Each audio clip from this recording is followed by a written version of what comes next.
నమస్తే, welcome to 99 TV. నేను జ్యోతి. Updates చూద్దాం. పౌరసత్వంపై చెన్నమనేని రమేష్కు హైకోర్టులో చుక్కెదురైంది. చెన్నమనేని రమేష్ పిటిషన్ను డిస్మిస్ చేసింది. జర్మనీ పౌరసత్వం ఉందని కేంద్రం ప్రకటించడంతో డిక్లరేషన్పై అపీల్ చేశారు చెన్నమనేని రమేష్. కోర్టును తప్పుదావ పట్టించినందుకు ఆగ్రహం వ్యక్తం చేశారు.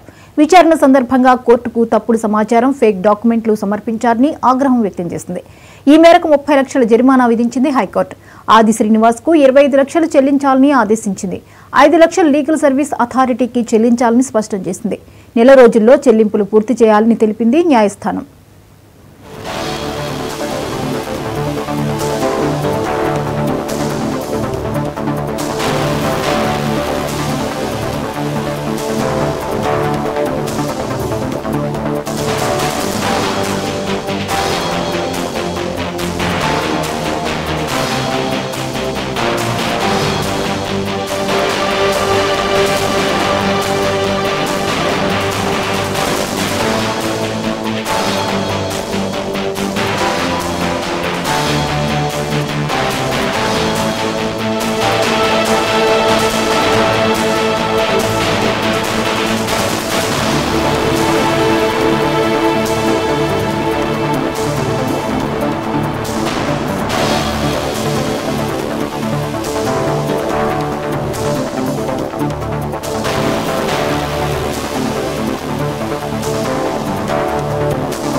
సోషల్ మీడియాలో అసభ్యకర పోస్టుల